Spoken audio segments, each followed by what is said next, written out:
There we go. We're live now, baby. Bring it in, Scrooge. Bring it in, baby. What is going on, everybody? Welcome to the Pattison Ave Phanatics on this Monday night. My co-host tonight is Mr. AA Alan Ave Phanatics. What is going on, my brother? What's going on, Mike Fuji? How are you, man? I'm happy to be here. It's Monday night. Everybody knows Mondays are rough, but we're coming we do our off. thing. Everybody, I'm sure, had a peaceful Sunday watching those Detroit Lions lose, those Green Bay Packers moving the Philadelphia Eagles into the #1 seed. As you look at the background, you see the leap by number 26 of the Philadelphia Eagles, Saquon Barkley, with the leap against the Jacksonville Jaguars last year. Alan, it's exactly one day that Mr. Barkley did that leap, and we were both at that game. Yes, sir. 1 year ago, man, it was a beautiful thing. I remember turning to my left and looking at my father and going, "Did we really just did? Is that what?" You know, it was confusion, excitement, all at the same time. It was an amazing play, and you know, helped lead to a Super Bowl victory, baby. We should have Ed Kracz from Eagles beat writer from Sports Illustrated joining us probably in about around 8:40, 8:45. How he's just out there wheeling and dealing. He is. 3 trades within a week, bringing in Jalen Phillips this morning. First thing, Adam Schefter broke it on ESPN, giving up the 3rd-round 2026 pick. Saturday went after Jair Alexander, I believe, trading a 6th-round pick and getting Jair Alexander in a 7th-round pick. Yeah, man. Out of Baltimore, right? Yeah, and then trading John Mechie for Michael Carter. I know they flip-flop draft picks there as well. So, let me ask you this before Ed jumps on. Do you think Howie's done trading? I don't think Howie's done yet. I really don't think he's done yet. I heard you keep hearing rumors about Myles Garrett, but he signed that huge contract with Cleveland last year for $95 billion, whatever dollars it was. You know what I mean? Like crazy contract. So, if you could bring a dude like Myles Garrett into Philadelphia, I don't see how you're going to afford it because. Yes, absolutely. Yes. You got to pay Jordan Davis. You're going to have to pay Jalen Carter. Yep. You're going to have Nakobe Dean's another free agent after this year. Yep. You're going to Quinyon Mitchell and Cooper DeJean in 2 years. Eventually, yep. You're going to have to pay the defense. So I think all the rumor mills and all that about Myles Garrett coming to Philly are total. Just rumor mills. I don't even know if you can afford them. We definitely couldn't afford them. Yeah, we definitely could not afford them. The Eagles have the highest payroll and offense in the NFL. Yep. And probably one of the lower defense, but you're tied up in A.J. Brown, Devontae Smith, Dallas Goedert's a free agent after this year. Yep. You got Jalen's contract. You got Saquon. You got the offensive line. I believe the offensive line is pretty much strapped in there. Contractual, wise. But you got the young guys on D that you're gonna have to pay. You're gonna have to spread the money around. In the next couple of years, it's gonna look different. Well, that's what's gonna have to happen. I wouldn't be surprised if A.J. Brown's traded after this season. Then again, it all comes down to what's going against the salary cap too. Yeah. Yep. You can't afford to pay everybody. This is what happened this past offseason. Exactly. Yep. And we saw it on the defensive side of the ball.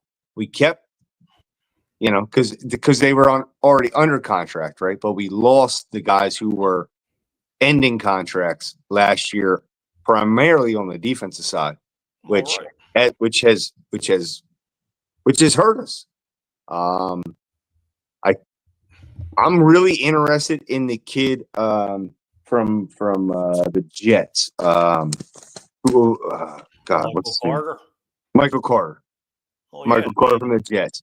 What is he? 5 years in the league, and he gave up like 3 touchdowns. I don't know if that's a realistic stat, if he actually did that, or if that was I mean, you're talking for this season or no. in It his said five. career. It said yeah.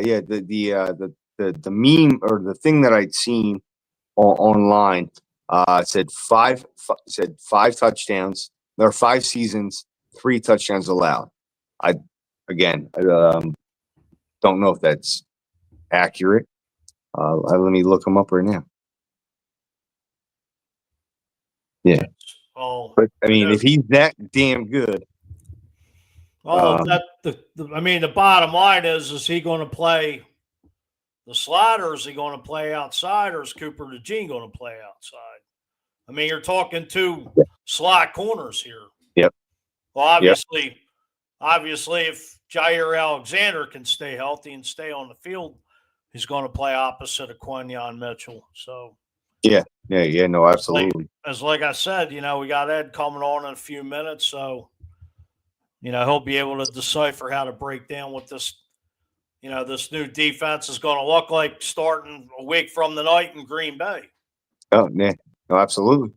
It's going to be important because I know Green Bay dropped it this past weekend, but they are a dangerous team that you can't take lightly. We're going out there to Green Bay. That's a tough place to play. I mean, Lambeau Field.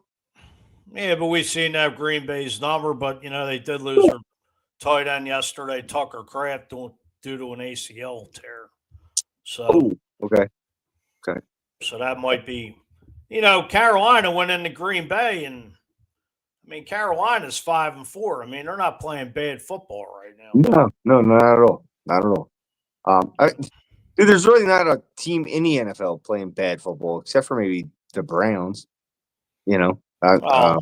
But even they're competitive. Everyone's competitive. Everyone in this league is competitive. Where we had, we grew up where there was years where, you versed the Browns and you knew it was just a automatic, romp. I think after last night, I think Washington's packed it in. This is like Jaden Daniels' second injury this year, so. Yeah. I mean, I don't see the Eagles having a problem with the Commanders down the road. No, those back-to-back games there. I mean, that's Washington, almost Buffalo, back-to-back. Washington. You got Buffalo. Yeah, you got Buffalo right there, and it's smack dab in the middle of them. But that last game of the year here against Washington probably may not even mean jack. So. Yep, that's true. That's true. It might be a rest weekend for us. That would be a beautiful thing. So well, I mean, the schedules. I mean, this is really where it gets, a little crazy. I mean, I want to dive into it, but I don't know when. Yeah. Give Ed a few minutes, but let me ask you this before Ed jumps on. Who would you say your offensive MVP thus far is for the first half of the season? League-wise or Eagles. Eagles-wise, yeah. offensive MVP. Mm-hmm. I want to say the obvious is Jalen, but I go Devontae Smith and AJ's my Jalen is my quarterback. But right now I think Devontae Smith is probably the offensive MVP. In my opinion there. I mean, I would go Jalen. I mean, yeah. Devontae's not a bad. I mean, you could also go with Dallas Goedert.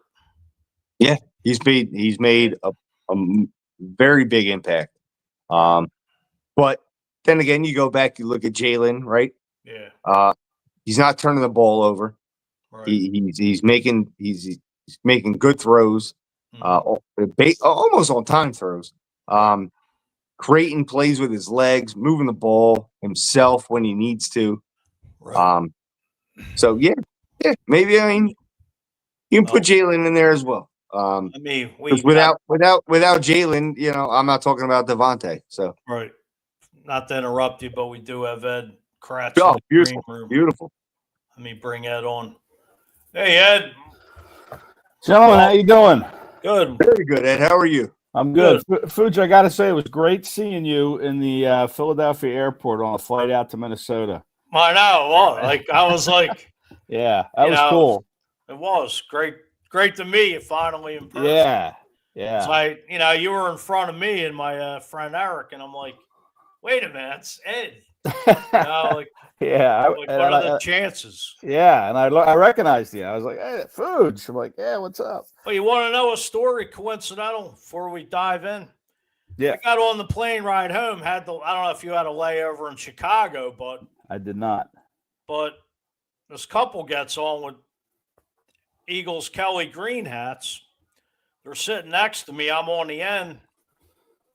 Probably about 20 minutes into the flight, I'm talking to the gentleman next to me. Here it's Jihad Campbell's father, and I'm like I had to do a double take. Like really? Like, this is pretty impressive. I run into you going to Minnesota, and Jihad Campbell's parents coming back from Minnesota, which very nice people. I mean, I had a conversation with Mr. Campbell pretty much the whole way home. That's awesome. Yeah, that's really cool. He's probably a good guy. I mean, Jihad seems like a real nice, respectful young man. So he probably got that from his pops. Definitely. So I'd like to welcome Ed Kracz from SI Sports Illustrated, Eagles beat writer. Sir, thank you. Thank you for joining us. Yeah. Ed, appreciate it. Appreciate it. Yeah, my pleasure, guys. Absolutely. A lot to talk about, huh? Absolutely. Yeah, absolutely. Yeah. So, Ed, let me ask you this. Is how we done wheeling and dealing? Yeah, you never know with that guy, right? I mean, he's the most active general manager in football, and 3 trades in 6 days probably is done. But, I wouldn't be surprised if he tries to move an A.J. Dillon, maybe for a draft pick, if anybody would be interested. I mean, to me, Dillon feels kind of like a spare part with the emergence of Tank Bigsby.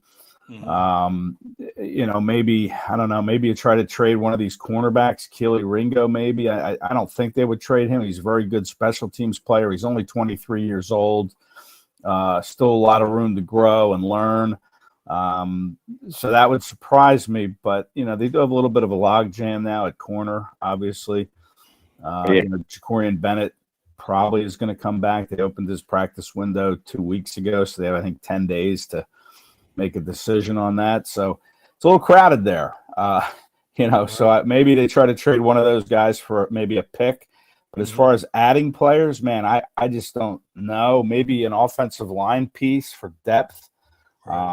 Maybe that's kind of in the works, maybe not a real big name, but somebody, a veteran type player that can bring some depth to, a line that's been banged up. So I don't want to say he's not done or he's done, because you just don't know with Howie. Yeah. Right. Alan. Yeah. Oh yeah. I was just going to ask you, what do you think about the guys he just brought in? You got Jair, you got Michael, and Jalen. Do you think they can be an impact on the defensive side of the ball? I know they've had a few of them have had some injuries. I don't know much about Michael Carter, but I know Jalen and Jair have been, the past few years been battling injuries. But you think that they could be a good fit and contribute on this side of the ball? Yeah, I mean, we'll see. I mean, Jair Alexander, I've seen him play, recently, last year and early this year with the Ravens. He just doesn't look obviously like he was with the Packers. Like, it seems like maybe he lost a step. He was a healthy scratch for Baltimore for 5 straight weeks. I mean, why? I mean, is he that ineffective? He could be. I don't know who's going to start on that other corner come Monday night in Green Bay. Obviously, Quinion's got one of them, and then we'll see what they do with Bennett. If they put Ringo back in there, see how Adoree Jackson is with the concussion. Do they throw Alexander in there after just a week or so to prepare? Do they put Cooper DeJean out there full time? Cooper's been playing out there a lot in the base defense, but when they go to the nickel package, he shifts down into the slot, and they would bring in Adoree or Keely Ringo. Does Michael Carter come in now in the slot and start there and leave Cooper out there full time? My understanding is Carter was brought in here as kind of an Avonte Maddox type, where he can be kind of contribute in both as a safety and at nickel corner. Avonte played that role last year. Carter's obviously a lot younger, 26 years old. So maybe he's in that role. I think the one that has the biggest chance to contribute possibly right away is Jalen Phillips. Because him and Fangio were together in Miami when Fangio was the DC there. Fangio loved him down there. So it's probably a scheme that Phillips is familiar with. He could probably hit the ground running, so to speak, quickly and get up to speed and have a package of plays for him. And, but the question with him is his injuries. He's had 2 seasons cut short by them. He was kind of a red flag coming out of UCLA with concussion issues. I think he had retired at one point and decided to come back. So you wonder about that, but he's here. I think they're going to use him, and I think he's got a chance to kind of make that impact right away. Ed, I was going to ask you, what kind of impact do you think Brandon Graham's going to have? Yeah, I mean, I thought he'd play against the Giants. I thought he would have maybe a 10 to 15 snap workload, but they didn't seem like maybe he was ready. Right. So I think that's kind of the role that he's going to probably have initially, is he's going to probably be in that 10 to 15 snap range. Mm-hmm. It could grow in game if something were to happen, if he's playing well, or, maybe you get hurt on the edge. I mean, they've just been hammered with injuries and bad luck on the outside. Nolan Smith hasn't played since week 3. Hopefully he's back for Green Bay. Azeez Ojulari didn't play for the first 5 games, and he gets 1.5 games and he's hurt already. He's on IR. And then you had Darius Smith. He retired, and Agbo Okoronkwo, he tore his triceps, I think it was. He's out. So, I mean, they've had some bad luck out there. So you never know what's going to happen in game, but I think that the immediate role for BG is to just maybe give him 10 to 15 snaps. And, his big role is going to be in the locker room where his teammates love him. He's a big leader. Talks a lot of trash. Maybe teammates feed off of that a little bit, but I think that's kind of where his biggest role is going to be, is inside that locker room and kind of in that leadership role. Before I'm sorry, Ed. You led right into my question. I was going to ask whether or not you thought BG would be more of an impact in the locker room or on the field. And in my world of the Philadelphia Eagles, I love BG. I love the fact that he's back. But I don't care if he ever plays a snap this year. I feel like his presence in that locker room it can just make that difference that maybe they were missing. And you kind of led me into it, and so I'm good with that. So, and even on the sidelines, Al, I mean, and he'll play, he'll have some kind of a snap role, but you're right. Even if he's just in the locker room and even on the sidelines, he sees things, 16 years around the game here in Philadelphia. He sees things that he can point out to guys. Like, I'm surprised he didn't get into coaching maybe. I mean, I know he's got little ones, and coaching's a high time demand, and he just doesn't have that type of time now. He's got little ones. He talked about running them, picking them up from school, taking them to activities. His daughter's doing gymnastics and this and that. So, he's busy with the father role. But I could see, him possibly getting into coaching if he wants to. I mean, he loves being around the game. He's seen a lot. And now he can bring that experience to the locker room and on the sideline during a game. He can be that extra voice that maybe players need to hear, or he sees something that he can point out, and then a player can feed off of that.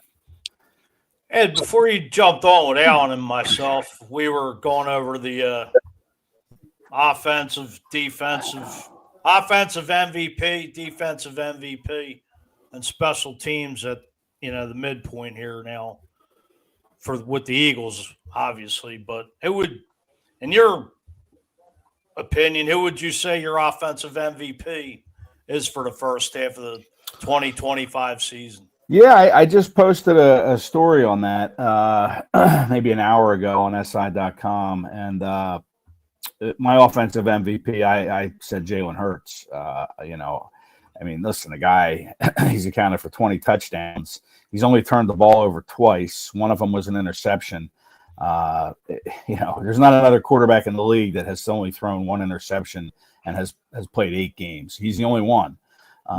So, you see what he's doing.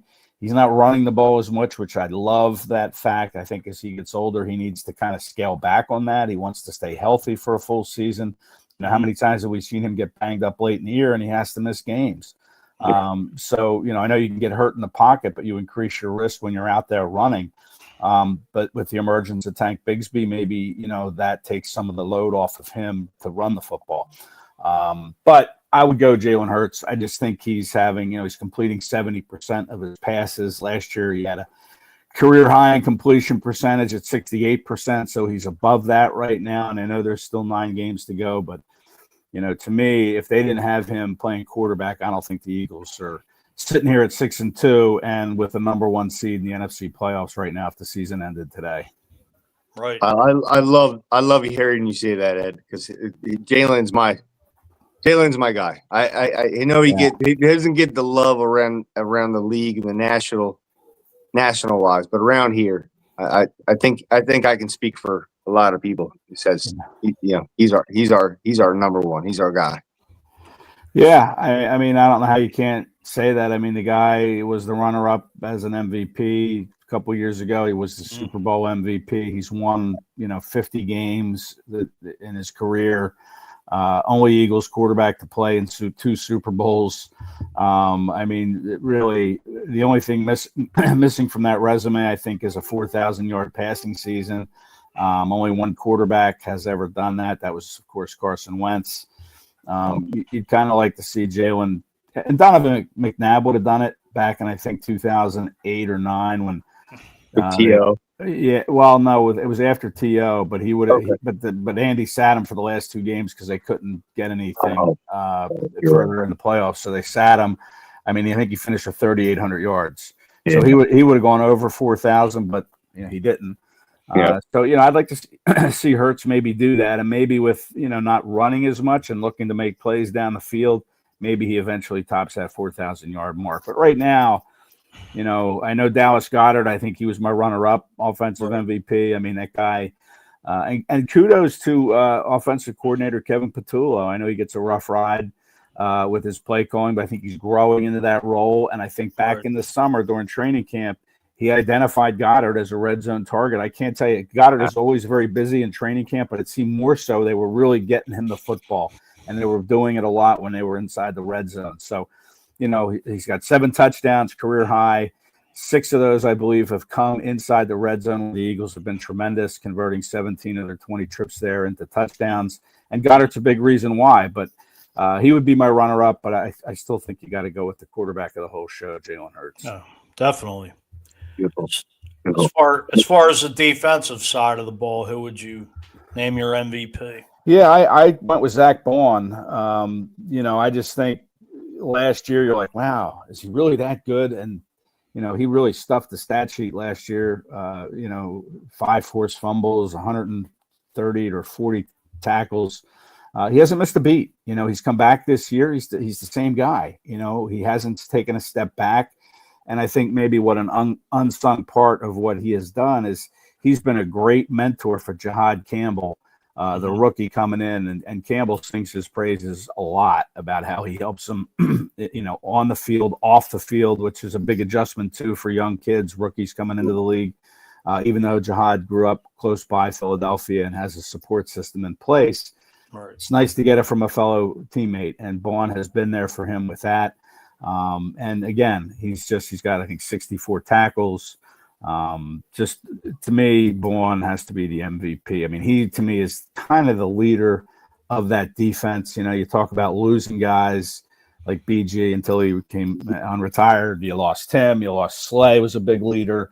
And now Vaughn has kind of stepped into that vacuum, and I think he's done a great job with it. And his play on the field hasn't really, diminished at all. No, not at all. Not at all. I love Zach Vaughn. I was screaming after, like, I think the first 3 games of last year that, in my own head, Howie, sign this guy, bring this guy back, make sure he's here. Zach Vaughn was a great addition to our and Howie prioritized him, and they brought him back 3 years, $51 million, and and he deserves it. I mean, listen, he's still a young kid. He's 28 years old. I think he's still kind of in his prime. But yeah, I went with him as my defense, and my runner-up would probably be, you can make a case for Quinion Mitchell. But I like Jordan Davis, man. I like what Jordan Davis has done this year. He's lost all that weight. His snap total is way up from what it was early in his career. And he's productive.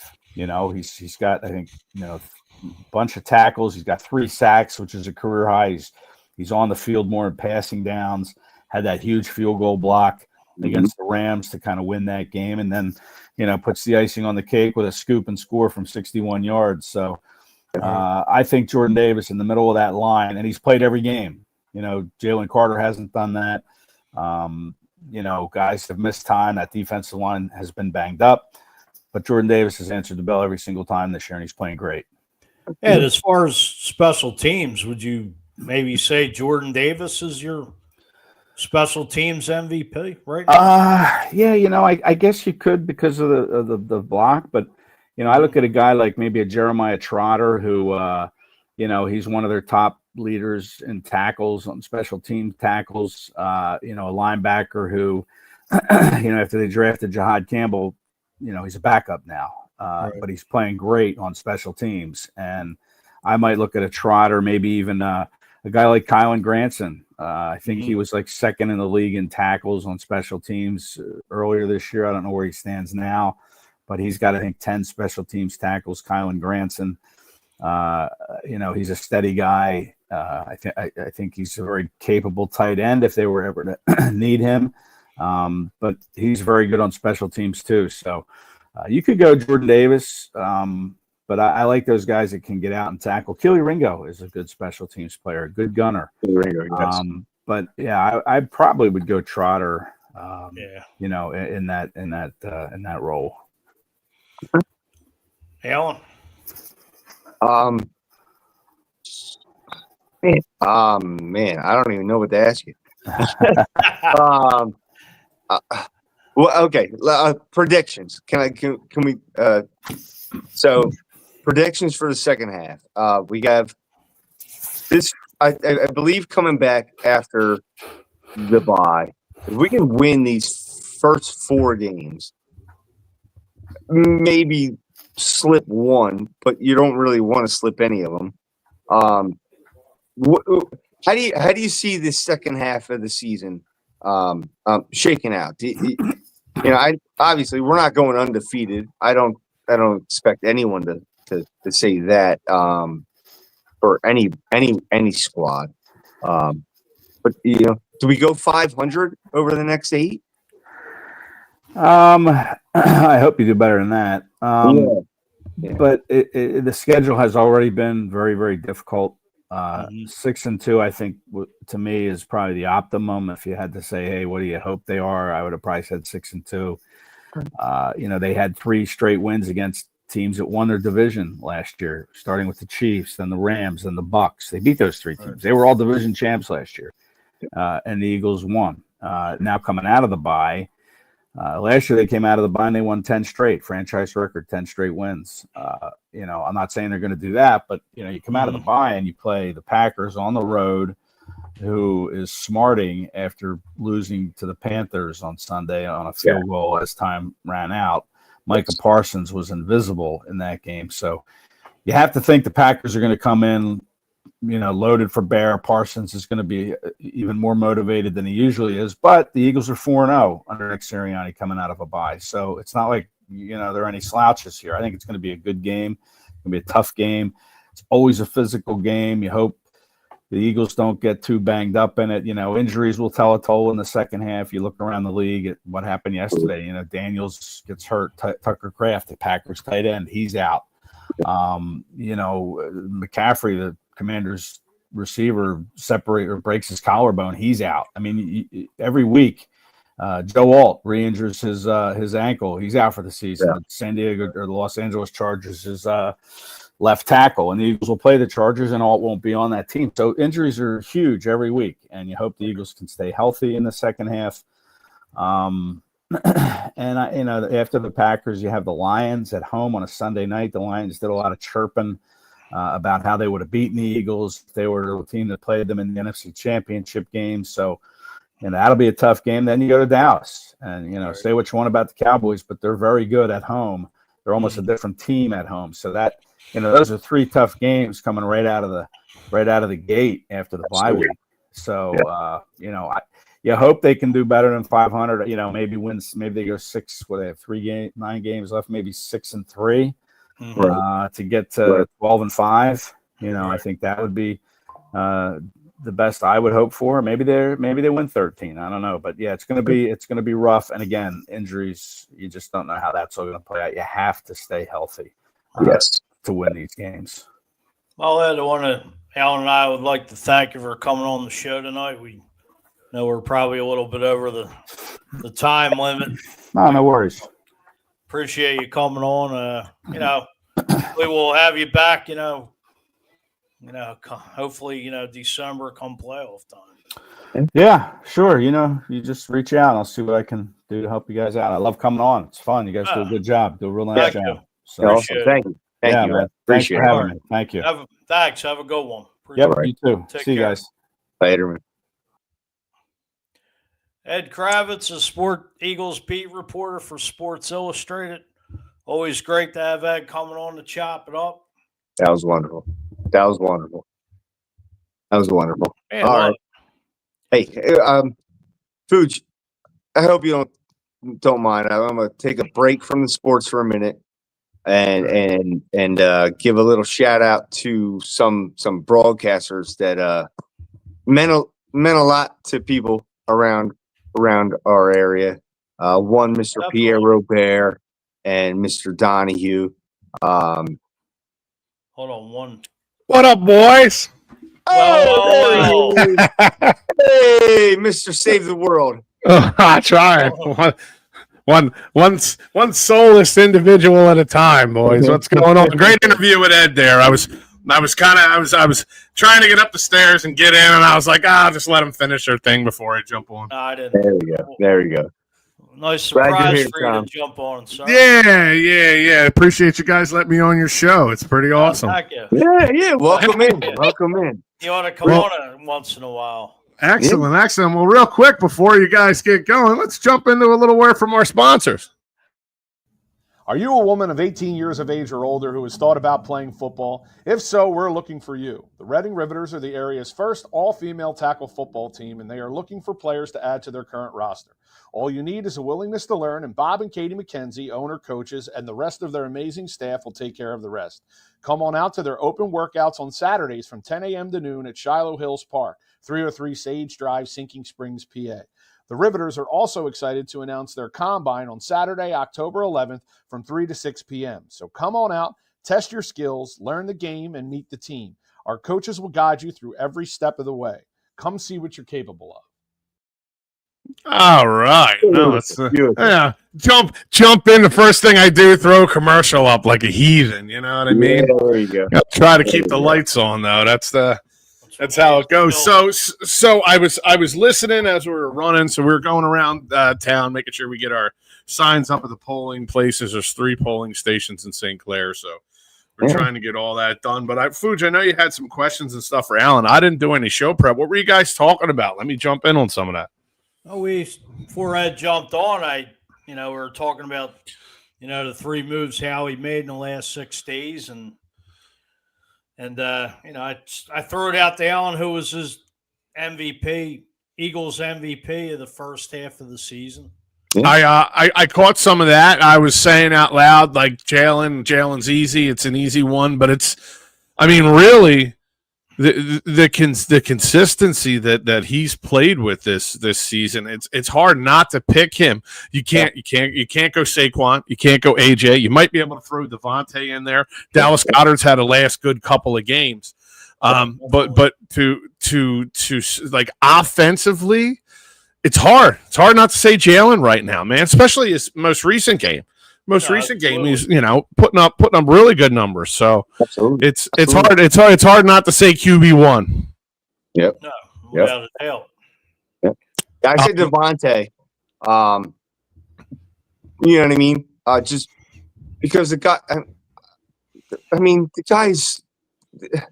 guy's smaller than I am out there, fucking killing it every weekend.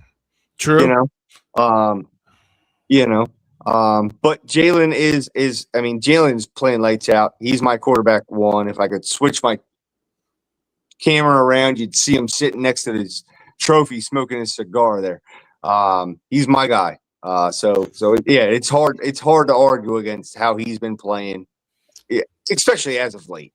And what's great is you get it's the NFC East is a dumpster fire again. Yes. Hate to see what happened. Excuse me.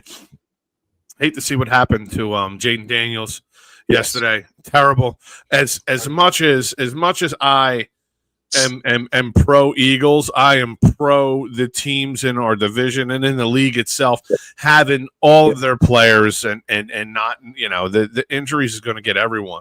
As far as I did see you guys talking about some of the pickups that they made.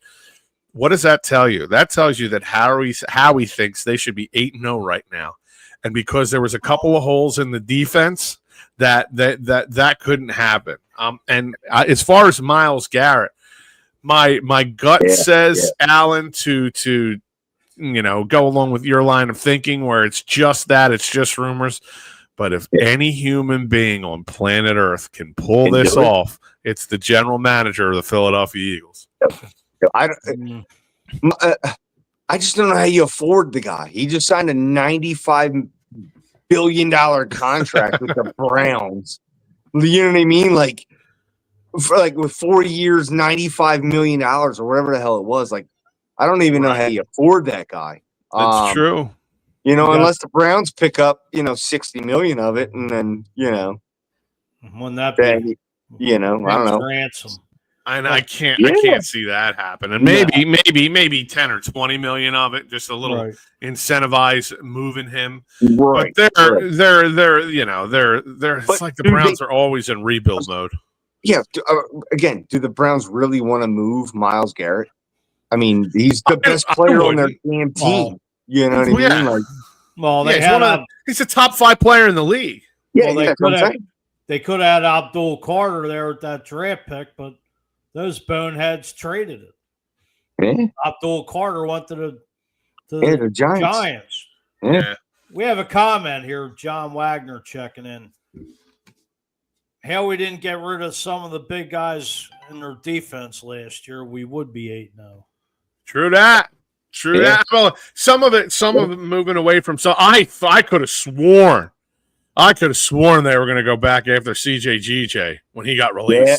Well, he got picked up by the Bears. Yeah, he got picked up by Chicago. Now I'll be interested to see what he does in Chicago. Is this going to be? It's obvious he's an issue in the locker room. Yeah, it's obvious. Yeah, but he 2 teams already this year, right? Right. Well, and now 3rd team. And the Birds didn't go after him when he was out there. Well, so on the flip side of it, he does bring a swag. True. He definitely swagger to the locker. He definitely does. He brings it to his play on the field too. And he holds everyone, including himself, accountable. Coaches, players, probably guys at the lunch counter and in the cafeteria over there at the Nova Care Center. So Right. Yeah, you put my cheese on sideways. So Yeah. let me throw this question to you guys. Who's your defensive MVP for the first half of the season? I say Quignon. I love Quignon. How could it not be? I love Quignon Mitchell. That kid is something special. Jalen's a disruptor, but he, the game one of the season, bonehead stunt. And then, he's kind of your unsung. A lot of what he doesn't get, taking on double teams, taking on triple teams at times. It doesn't really get the notoriety what he does. But Quignon Mitchell is just as locked down of a corner as I've seen on this team in a very long time. Really? Oh, there you go. Like Ed was saying. Hall of Fame. I mean, let's not get nuts. I would say Jordan Davis, because 3 sacks is, he is really balling out. I mean, Ed was saying Zach Bond as well. He didn't. John checking in again. He said he always loved CJ, and he's right. He does bring a swagger, and he never wanted to leave Philly. I think that's the biggest problem. He loved it here. He did love it here, and a lot of us didn't want to see him go. But there had to have been some underlying currents there in that locker room. Something in the back. Yeah. If you remember, not to call you guys off after Darius Slay left, he tweeted out about Blankenship being the leader of the secondary, and I think, CJ GJ just, took it to heart, and him and Slay were going back and forth, and I think. Yep, I do remember that, Fooch. I do remember them going back and forth on social media, bickering, and then before you knew it, CJ was out of here too. Yeah, but then Slay was running his mouth on the way out the door too. Well, Slay was already gone. That was the thing. Slay was already gone when all this crap happened. It was like. Yeah, but here's the thing about why you didn't pay him any mind. I mean, here's the thing about CJ. He was here 22, and last year he led the team in interceptions with 6 each time. Right. And the swag the man brought was second to none. Absolutely.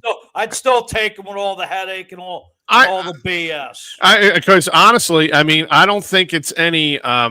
I don't think it's a real shock that his 2 stints here, they made it to Super Bowls.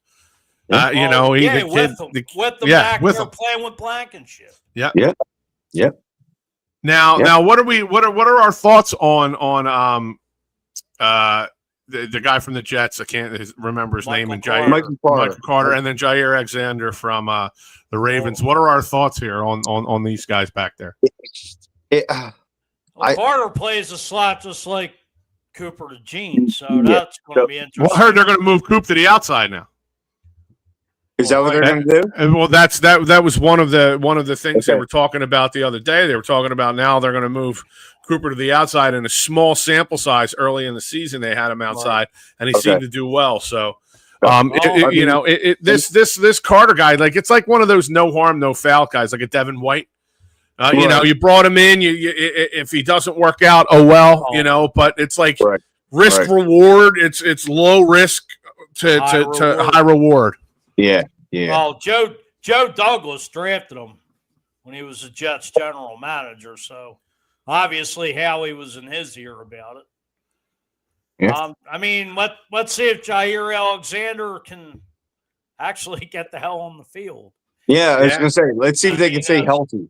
Yeah, right. I think the edge rusher, Jalen Phillips out of Miami.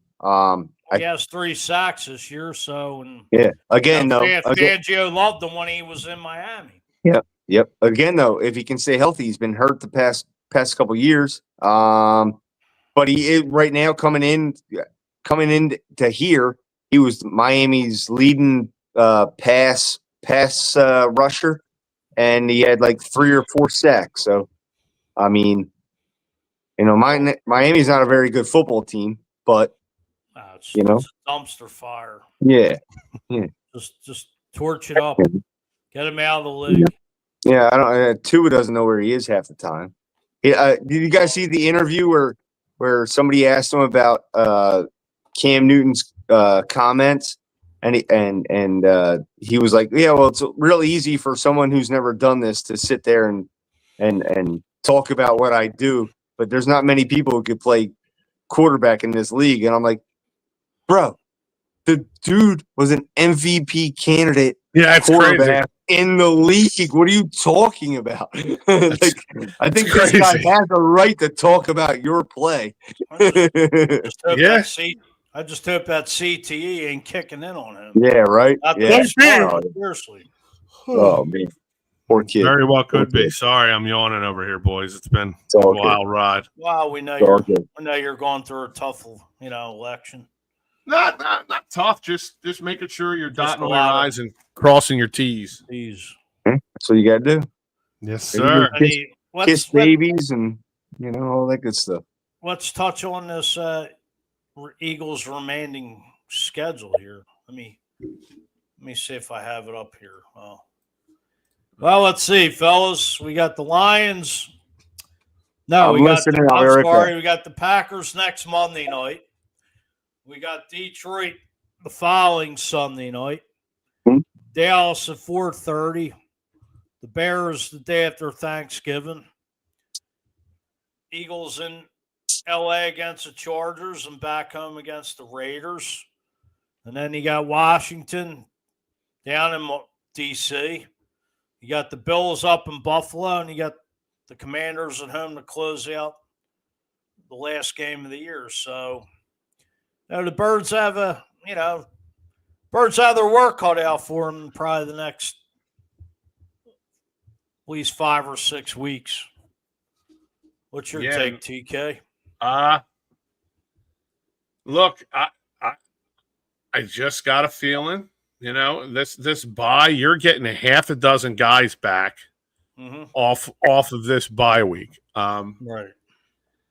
Key players, not bench guys. You got key players. You got Cam Jurgens, among AJ Brown.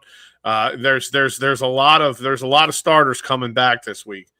Right. That coupled with how they've played the last couple of games, I see them starting to get on a run here, starting to get on a roll like they did towards the end of last season. I mean, they were pretty dominant most of the season last season, but I might see maybe 3 losses remaining on the schedule. Maybe. Right.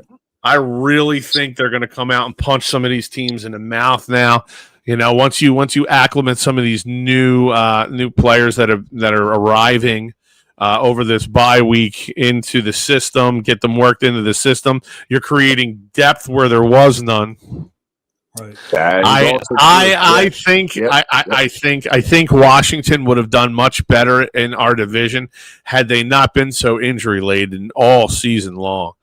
But I think the Eagles are going to be real tough. Are going to be real tough on a lot of schedules coming up for people. Yep. The Eagles, they're showing that the Eagles have a gauntlet here, but I think the Eagles are the gauntlet. If we can stay healthy, Tom, I completely agree with you. That's a fucking that's a Bible. What the hell?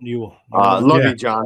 Philadelphia still got one hell of a schedule going on, hoping they can only lose one game. But I got a question for you guys. Maybe just answered it before I got on this. What's your take on AJ Brown? Do you think it will be back next year? Do you think Philadelphia needs him? I love the guy, but is he really true to today's team because he is such a superstar that doesn't get the ball much? It's a good question. That's a great question. God, Al. I want AJ back. To be honest with you, the cap hit that it would cost you to, unless someone took on that whole contract, it's going to kill you. You almost have to keep him on the team. In my opinion, I mean, I love the guy. He's a hell of a player. He does bitch. And I guess that's Comes along with the territory. Yep. I guess he's our modern day TO. Yeah. But look, you got to give AJ Brown credit. I mean, he's reading a book on the sideline. He's not doing sit-ups in his driveway. So there's a staunch difference between Terrell Owens and everyone else. Yep. And AJ's not saying his quarterback threw up in the huddle and blew the game. Yeah, can you imagine? Having a podcast back when T.O. was around? You'd have material every week. You wouldn't have to show prep or nothing. You just jump on and be like, "Just see what he did this week." That's what it was like. Yep. Oh my goodness gracious! What's your take, TK? On?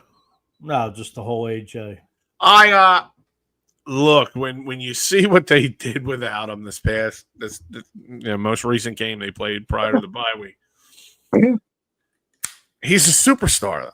And as long as he wants to be here, I don't care if you're pissed you're not getting the ball.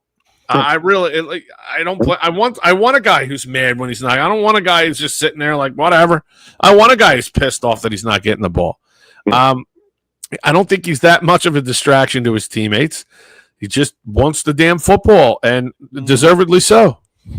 I'll say this.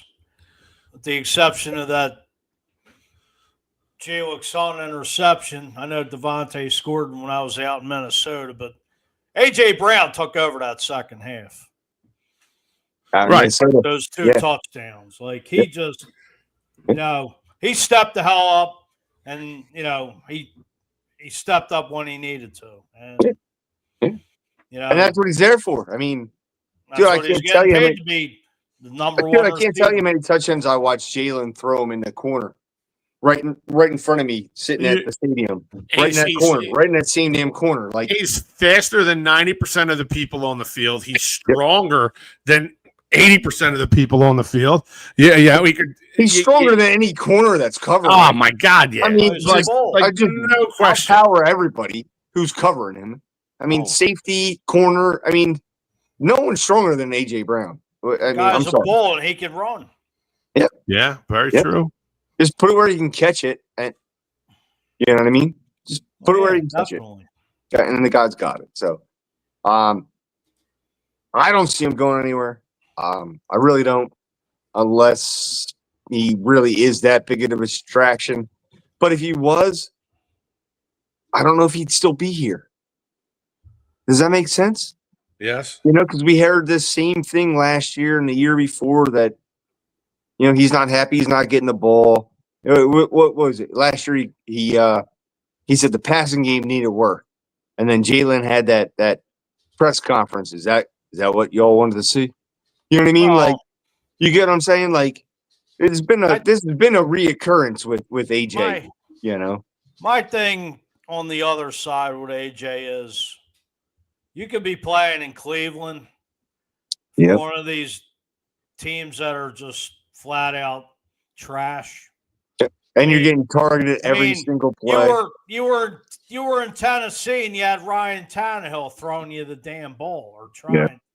Like, trying to. Just be thankful. You're on a winning team, a winning organization. The Eagles didn't have to pay you. That is true. It's true.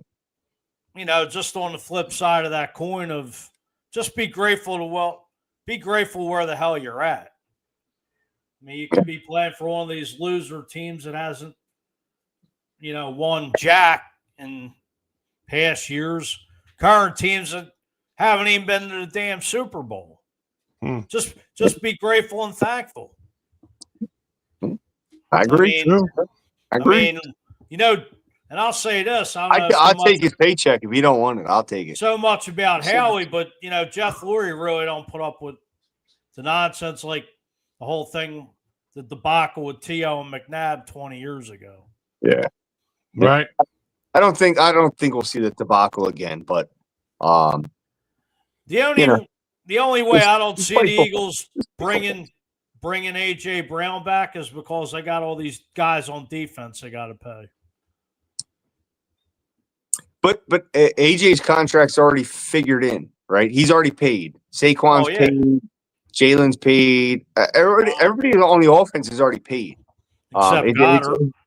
Except Goddard. I don't see Goddard. Sadly, I don't see Goddard returning.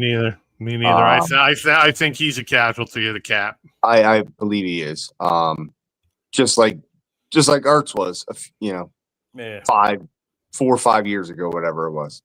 I see Goddard being, one of the casualties. Unfortunately, he's a hell of a player.